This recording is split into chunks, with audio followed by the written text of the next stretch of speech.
It was supposed to be an ordinary Sunday afternoon, the kind of quiet visit that had become routine since my son and his wife moved across town. My granddaughter sat at the kitchen table coloring, her little legs swinging under the chair. I was slicing apples, listening to her hum, when she suddenly blurted out something that made the knife slip in my hand. The words were so unexpected, so heavy, that for a moment I thought I'd misheard her. "Grandma," she said softly, eyes fixed on her drawing, "Mommy told me not to tell you, but..." She paused, biting her lip, then whispered the rest. My heart pounded. I knelt beside her, trying to keep my voice calm. "Sweetheart, can you say that again? I want to make sure I understood." She repeated it, almost word for word, her small voice trembling. I felt the room tilt, my breath caught somewhere between disbelief and dread. A secret like that, coming from such a young mouth, wasn't something you could dismiss as imagination. I reached for her hand, noticing how tiny and warm it was against my palm. "Thank you for telling me," I managed, though my voice cracked. "You're very brave." Inside, though, a storm was breaking loose. Memories of odd conversations, whispered phone calls, and closed doors flashed through my mind. Things I had brushed aside as quirks now seemed like puzzle pieces snapping into place. I forced a smile so she wouldn't be frightened. "Why don't you go watch your show in the living room for a bit?" I suggested gently. She nodded and patted away, clutching her stuffed rabbit. As soon as she left, I sank into a chair, the weight of her words pressing down on my chest. For years, I had tried to believe the best about my daughter-in-law, even when her temper showed or her stories didn't add up. I had told myself not to meddle, to keep peace for my son's sake. But now, with my granddaughter's confession ringing in my ears, I knew something was deeply wrong. I pressed my fingertips to my temples, trying to steady myself. The kitchen clock ticked loudly, marking each second of my rising panic. I picked up my phone, then put it down again. It was too soon to act, too soon to accuse anyone. But one thing was certain, this was not a secret I could ignore. The innocence in my granddaughter's eyes had cut through every excuse I'd made. My hands trembled as I poured myself a glass of water. This quiet Sunday had turned into the beginning of something I could not yet name, but I felt its shadow stretching across the room. Whatever lay ahead, I would have to face it for her sake and mine. That evening, after my granddaughter went home with her parents, I sat alone on the porch with a cup of tea, staring at the fading light. Her words echoed in my head like a bell I couldn't silence. As the sun dipped below the horizon, memories began to string themselves together, a chain I could no longer ignore. I thought back to the first time I sensed something off about my daughter-in-law. It was at a family barbecue 3 summers ago. She had snapped at my son in a way that made everyone go quiet, then immediately plastered on a smile as if nothing had happened. I told myself it was just stress, that young couples sometimes fight. But later that day, she whispered something to him, and his face went pale. I never found out what it was. There were other small things, packages arriving at odd hours, calls she took in the driveway with the car engine running, the way she'd shield her phone screen whenever I walked into the room. I had brushed them off as paranoia or generational differences. Don't meddle, I'd tell myself. They're adults, they can handle their own lives. But after today, those fragments no longer floated harmlessly in the background. They formed a picture, blurred but threatening. I remembered the night my granddaughter showed up at my door with a bruise on her arm. She'd said she fell off her bike, and her mother had nodded quickly, too quickly. Something about that moment had lodged in my chest like a splinter. Now, with what she'd just confessed, the splinter twisted deeper. I tightened my grip on the mug and stared into the dark yard. Even the crickets seemed to pause, as if the world itself was holding its breath. I replayed every suspicious glance, every unfinished sentence, every excuse. The uneasiness that had lurked at the edges of my mind now stood fully in the doorway, demanding to be acknowledged. I realized how cleverly my daughter-in-law had managed appearances. To outsiders, she was charming, always bringing gifts, hosting parties, taking perfect photos for social media. But behind that sheen was a secret, one my granddaughter had stumbled into and carried like a fragile bird to my kitchen table. The memory of her small voice sent a shiver down my spine. This wasn't just about adult disagreements or petty secrets. Something serious was happening, something that could harm my family. I set down my tea, my hands trembling. If I was going to protect my granddaughter, I couldn't afford to keep doubting myself. The signs had been there all along. I had simply chosen not to see them until a child's courage forced my eyes open. The next afternoon, my granddaughter came back over, this time with a small backpack and a nervous glance at the street behind her. She perched on the edge of my sofa, legs swinging, eyes darting toward the window as if she feared someone might follow her. I set aside the laundry basket I'd been folding and knelt down to her level, my voice gentle. "Honey, you can tell me anything. I'm here." She took a shaky breath and opened the backpack. Inside was a crumpled envelope stuffed with photographs and a folded sheet of paper.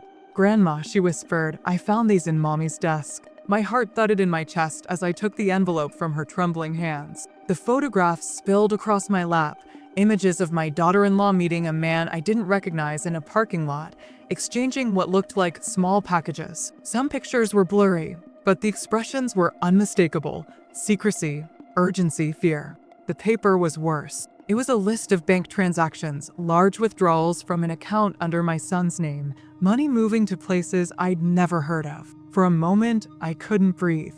I had expected something troubling, maybe even an affair, but this looked like fraud or worse. My granddaughter watched me, her small face pale. "Grandma," she said again, "Mommy told me never to tell anyone, but I'm scared. She talks on the phone at night about bad people." I gathered her into my arms, holding her tight. The smell of her strawberry shampoo mixed with the bitter scent of panic rising in my throat. "You were very brave to tell me," I murmured. "None of this is your fault." In that instant, everything inside me hardened into resolve. This wasn't a misunderstanding. This wasn't family drama. This was danger. My granddaughter had entrusted me with evidence, real, physical evidence, and with her fear. I could no longer pretend it wasn't happening. I locked the door, drew the curtains, and put the photos and paper back into the envelope. My hands were steady now, my mind sharpening like a blade. I knew the risk of confronting my daughter-in-law directly. She had already shown she could be manipulative, maybe even threatening. If what I was seeing was criminal, my first responsibility was to protect my granddaughter. I glanced at the phone on the counter. Calling my son felt impossible. He was too entangled, maybe even complicit. My hands hovered over the receiver as my granddaughter sniffled against my shoulder. I had to decide, stay silent and hope this storm passed, or take action and risk tearing the family apart. I thought of the bruise on her arm, of the whispered phone calls, of the packages at night. The choice was no choice at all. My fingers closed around the receiver, the cool plastic grounding me. I dialed 3 numbers, 911, and waited, my voice steady when the dispatcher answered. "This is an emergency. I need help." The dispatcher's voice on the other end was calm, but my heart raced as I gave the details, my name, my address, and a trembling description of what my granddaughter had brought me. "Stay on the line, ma'am," she instructed. "Help is on the way. Keep the child with you and do not confront the suspect." I hung up only when she told me it was safe to do so. My hands shook as I set the phone down. My granddaughter looked up at me with wide eyes. "Grandma, are we in trouble?" she whispered. I smoothed her hair back, trying to project a calm I didn't feel. "No, sweetie. You're safe here. I promise." I moved quickly but deliberately, locking the back door and checking each window. Years of being the family's quiet matriarch had taught me how to keep my emotions hidden, but inside I was on fire.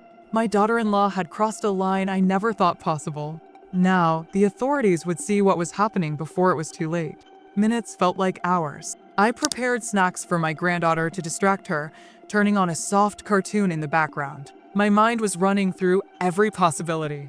Would the police believe me? Would they take my granddaughter away for questioning? What if my daughter-in-law came looking for her before the officers arrived? A sharp knock at the door made both of us jump. "Police," a voice called. Relief flooded through me, but it was laced with fear. I opened the door to 2 uniformed officers, their expressions serious but kind. "Mrs. Carson?" one asked. "We're here about a possible child endangerment and financial crimes report." I nodded and ushered them inside, keeping my granddaughter close. She clutched my arm like a lifeline. I handed the envelope to the female officer, explaining what had happened in as much detail as I could manage. My voice wavered only once when I mentioned the bruises. The officer crouched down to my granddaughter's level, her tone gentle. "You're very brave for telling your grandma," she said. "You did the right thing." As they began to take statements, my granddaughter slowly started to relax, her small shoulders uncoiling a bit. Watching her, I felt a fierce surge of protectiveness. This was no longer just about uncovering a crime. It was about keeping her safe, body and soul. The officers assured me that a child protection team and detectives would be in touch within the hour. They also advised me not to alert my daughter-in-law until the investigators had a chance to act. I nodded, though my heart ached. How had my family come to this? Still, even in my sorrow, there was a glimmer of hope. For the first time, I wasn't alone. Help had arrived, and the secret that had haunted my granddaughter was finally out in the open. After the initial report, the police officers stayed with us until a child protection investigator arrived. The living room, usually a place of tea and quiet conversation, had turned into a temporary command post. Notebooks were open, photographs were taken, and evidence bags sealed away the contents of the envelope my granddaughter had brought. Detective Morales introduced himself with a firm but reassuring handshake. His presence was steadying, like an anchor in a storm. He spoke softly to my granddaughter, explaining that she wasn't in trouble, that she had done something very brave. She clung to my side, but I could see a flicker of relief in her eyes. For the first time, adults were listening to her instead of brushing her off. I answered question after question about what I'd seen and heard in my daughter-in-law's home, the unexplained bruises, the erratic spending, the strange visitors at odd hours. I had kept quiet out of a misguided sense of keeping the peace, but now every detail tumbled out. With each answer, the detectives' expressions grew more serious. They were beginning to see the pattern that had terrified me. The child protection worker, a woman named Elaine, crouched next to my granddaughter with a small stuffed bear. "You can hold this while we talk," she said gently. "If you get tired, you can stop anytime." My granddaughter's small fingers wrapped around the bear, and slowly, haltingly, she began to talk. Her words came out in fragments at first, things she had been told not to say, things that had made her afraid. Elaine nodded and wrote, her voice soft but sure, making my granddaughter feel heard. As the afternoon stretched on, more officers arrived to photograph my home and secure it as a safe environment. They explained that a warrant might be issued soon to search my daughter-in-law's property. I sat very still on the edge of my sofa, feeling as though I were watching a television show rather than living my own life. Through it all, I kept one arm around my granddaughter. Every time she faltered, I whispered, "You're doing so well, sweetheart. I'm right here." I wanted her to know she wasn't alone in this frightening process. Before leaving, Detective Morales laid out the next steps. "We'll keep her here with you for now," he said. "We have enough to begin protective custody paperwork. We'll also be looking into the financial side of things your daughter-in-law has been involved in. You've done the right thing calling us." His words steadied me like a hand on my shoulder. After they left, the house fell silent again. The sun was setting, casting long orange beams across the carpet. My granddaughter had fallen asleep on the couch, the stuffed bear tucked under her chin. I stood by the window, phone in hand, staring at the street where the last patrol car had been. For the first time in days, I allowed myself to breathe. The machinery of justice had started to move. All I could do now was protect her and tell the truth. The next morning began with a knock on my door. Detective Morales stood there again, this time with 2 other officers and a folder thick with documents. My heart raced, but he spoke calmly. "We've obtained the warrant. We're moving now." My granddaughter was still asleep upstairs, her small breaths audible over the creak of the old house. I nodded silently, stepping aside to let them in. The team spread out across my dining table, laying out photos, bank statements, and a timeline of events. They had already begun piecing together what I had only suspected.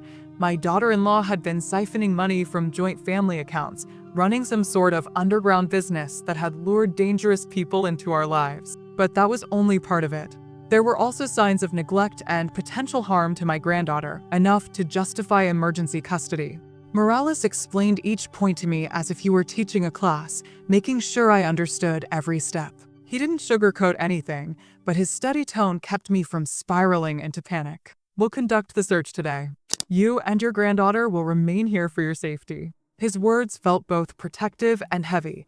The house that once held Sunday dinners now felt like a command center for a war I hadn't chosen. Around noon, my phone buzzed with updates from the officers on site at my daughter-in-law's house. They found hidden ledgers, locked drawers, and a small safe tucked behind a false wall. Inside were photos, documents, and even a second cell phone filled with threatening messages. The more they discovered, the clearer the picture became, a network of deceit wrapped in the guise of normal family life. While the search continued, a social worker came by to check on my granddaughter. She sat at the kitchen table with crayons, quietly drawing a picture of a house with bright blue windows. "Is this your house?" the social worker asked gently.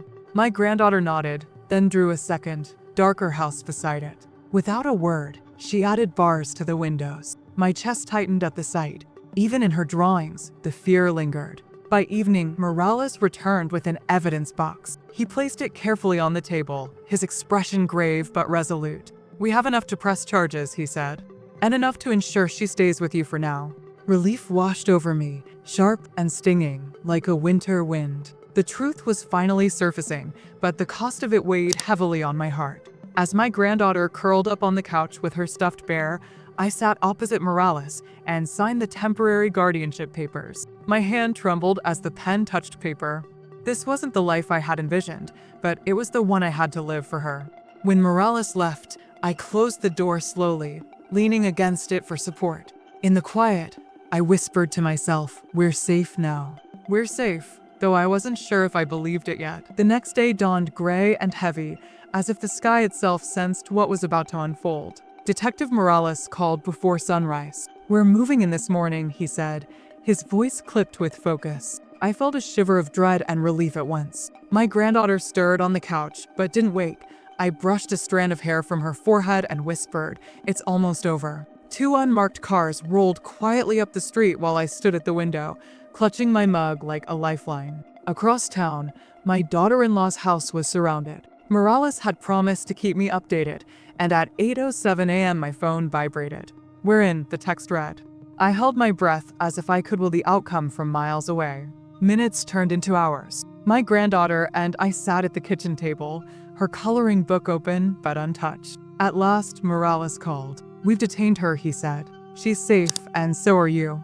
He explained in measured tones that they'd found even more evidence, ledgers, accounts, and correspondence that tied her to a criminal ring. But the part that stunned me most was how calmly he spoke, like a doctor delivering a hard diagnosis with a steady hand. While she was taken into custody, the social worker returned to our home. This time my granddaughter spoke a little, telling the woman in halting sentences about nights she spent alone, about people visiting when she was supposed to be asleep.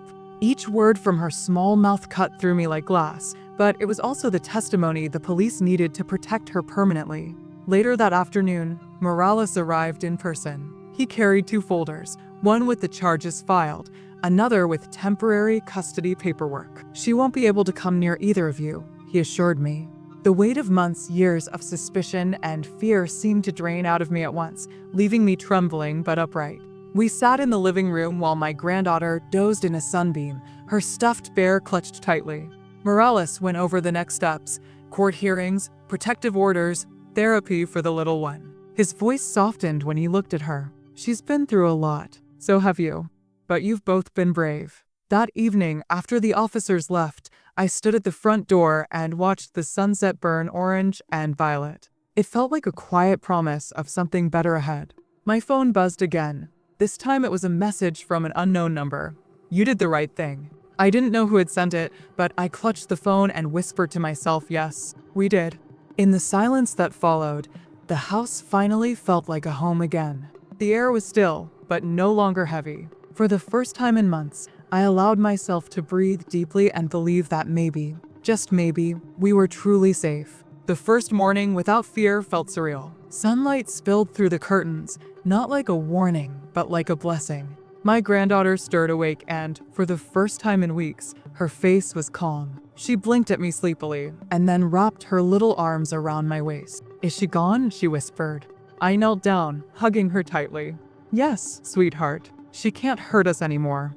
Breakfast was simple, toast and jam, but we lingered over it as if it were a feast. There were no sudden knocks at the door, no strange cars slowing in front of the house, only the sound of birds and the clinking of mugs. My hands still trembled, but now it was from relief. I texted Detective Morales a thank you. He replied almost immediately, "You're safe now. Take care of each other."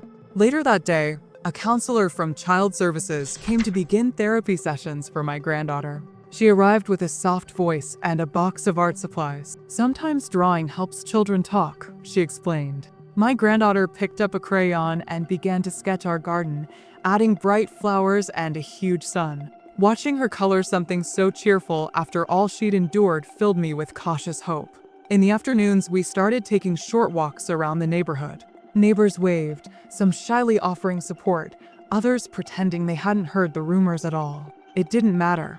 What mattered was that my granddaughter held my hand without hesitation and even began to skip a little, her ponytail bouncing. One evening, I sat on the porch with a cup of tea and began sorting through the stack of official papers Morales had left: temporary custody forms, victim support information, and upcoming court dates. It was overwhelming, but each page was also a brick in a wall between us and the danger that had once lived under our own roof. Inside, my granddaughter was humming softly while arranging her stuffed animals in a neat row on the couch. She was building her own small world of safety and control. Seeing her do that made me realize how important it was to rebuild not just our legal protection, but our emotional home too. We planted flowers together in the backyard. She chose daisies, saying they were happy flowers. The dirt under our nails and the smell of fresh earth felt grounding. As the sun dipped low, she looked up at me and said, "It's pretty now." I smiled back, tears stinging my eyes. "Yes, it's pretty now." That night, before bed, I told her a gentle story, not about fear, but about courage and kindness. She listened with heavy eyelids, clutching her bear.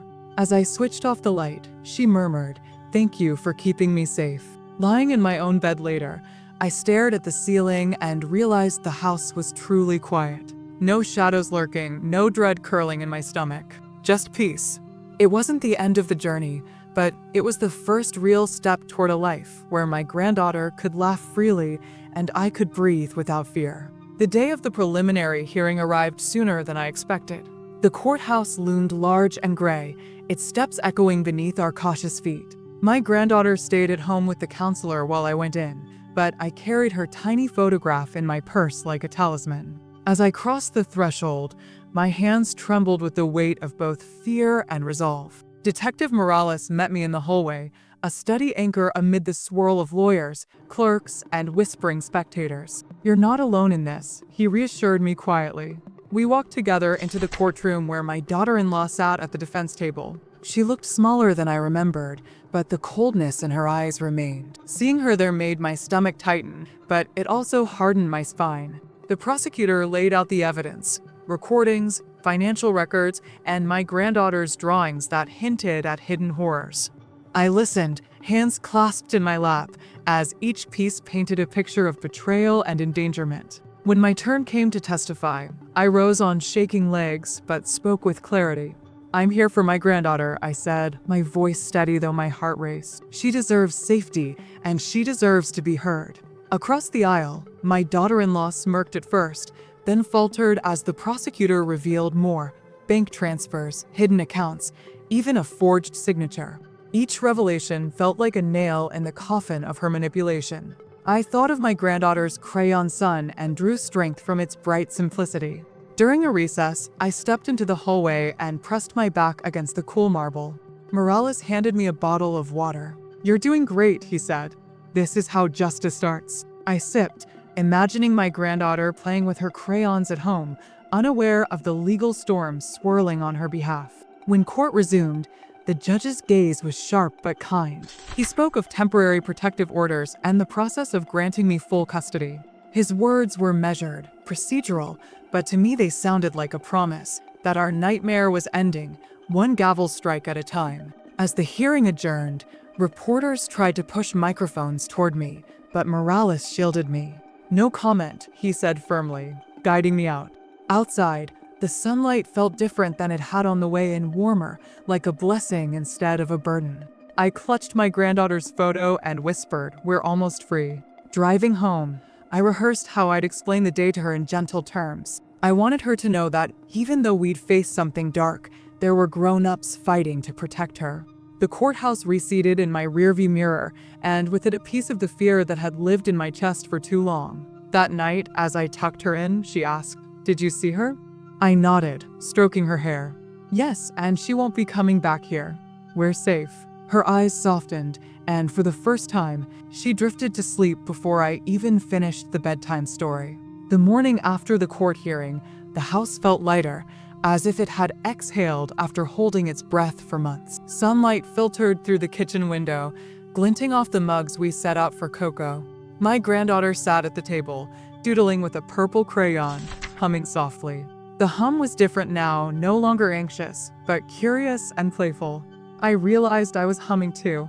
We had a new routine. Therapy sessions in the mornings, walks in the afternoons, and quiet evenings reading books together. The chaos and tension that once filled every corner had ebbed away, replaced by tentative peace. Each day brought some new sign of healing, her laughter echoing from the garden, her spontaneous hugs, my own heart racing less with every unexpected sound. One day, the counselor suggested we create a safe space in the house, somewhere my granddaughter could retreat if she ever felt scared. We transformed a small corner of her room into a cozy nook with soft pillows, a canopy of twinkle lights, and her favorite stuffed animals. She named it Sunshine Fort after the bright suns she always drew. Watching her curl up in it, reading a book, gave me a glimpse of the childhood she deserved. I also began to reclaim my own life. I joined a support group for guardians and grandparents raising children. Sharing stories with others who'd walked similar paths made me feel less alone. Some evenings I wrote in a journal, capturing the details of our journey, not just the pain, but the small victories. These pages became my way of processing the past and shaping a hopeful future. There were still challenges. Court dates lingered on the horizon, and paperwork seemed endless. Yet each signature, each meeting was a step toward permanence. Detective Morales checked in periodically, his tone softer now, almost fatherly. "You're both stronger than you think," he told me once. I believed him. My granddaughter began to talk more about what had happened, not in fear, but as though setting down a heavy bag she'd been carrying. We listened, validated her feelings, and gently steered her toward joy again. She started drawing not just suns, but whole landscapes, gardens, lakes, and houses full of windows. One evening, she brought me a drawing of our house. In it, we were standing on the porch, holding hands. Above us, she had written in wobbly letters, "Home." Tears blurred my vision as I hugged her tight. This was what we were fighting for all along, not just safety, but belonging. As bedtime approached, she asked if we could plant more flowers in the yard the next weekend. "Yes," I said, smiling. "We'll plant a whole field if you want." She giggled, then snuggled into her pillow, her stuffed bear tucked under her arm. Lying in my own bed later, I thought about how far we'd come. The fear was still a shadow at the edge of memory, but it no longer defined us. We were building something new, brick by brick, day by day, a life where she could grow, and where I could finally breathe without looking over my shoulder. Weeks passed, and the seasons began to shift. The leaves outside our window turned gold and amber, a quiet signal that change was not only possible but natural. In those weeks, our home transformed from a shelter into a real household, not perfect, but ours. My granddaughter's laughter had a steadiness to it now, like a song she could remember again. I noticed she no longer jumped at the sound of a door closing or footsteps in the hallway.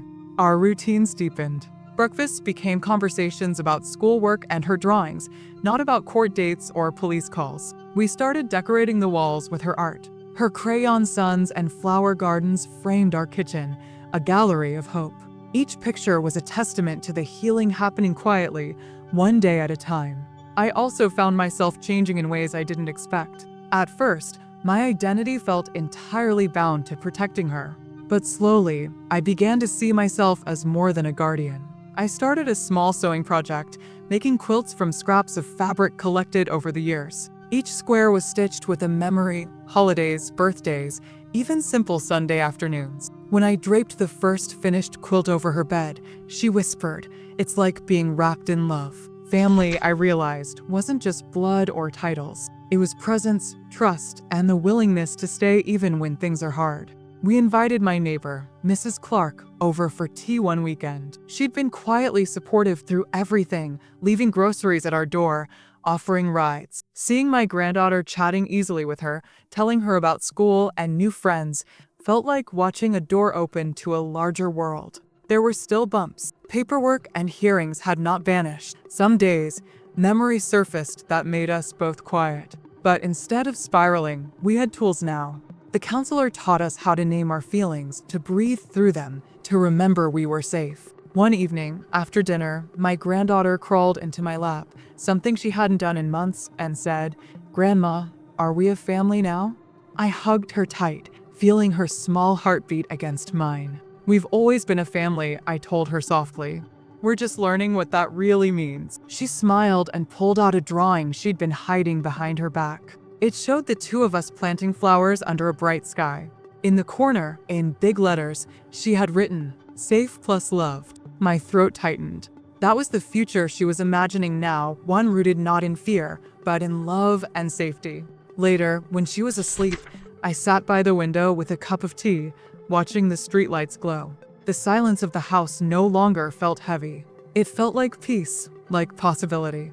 We weren't finished healing, but we had stepped fully into a new chapter, a family redefined by choice, care, and resilience rather than circumstance alone. Months rolled on, and the rhythm of our days began to feel almost ordinary, an ordinary that we had built, not inherited. The court process reached its conclusion, and although the legal paperwork was dense and at times overwhelming, the final decisions gave us a sense of stability.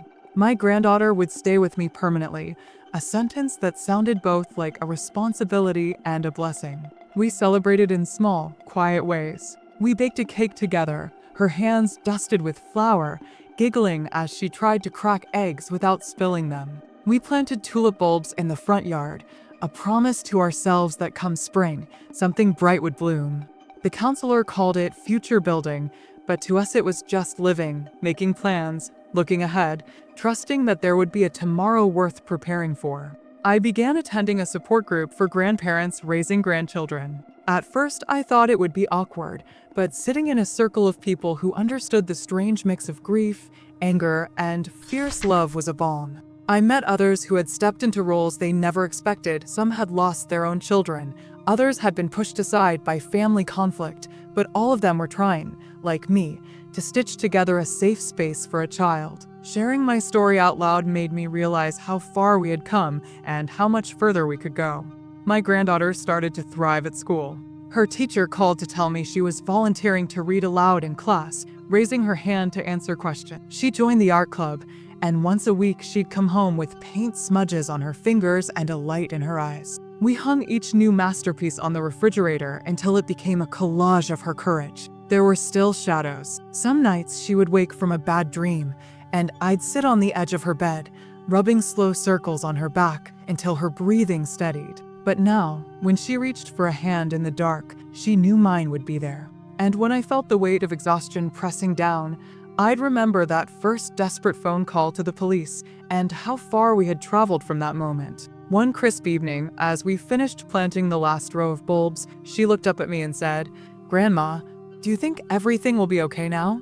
I knelt beside her, brushing dirt from her cheek, and said, "We can't promise perfect, but we can promise to keep trying. Together." She nodded solemnly and slipped her small hand into mine. Later, as dusk settled over the yard, we stood back to admire our work, neat rows of earth hiding the seeds of a new season. In that quiet moment, I felt something lift inside me. We weren't just surviving anymore. We were living, building a life where safety and love were the foundation. Moving forward together wasn't just our plan. It had become our way of being.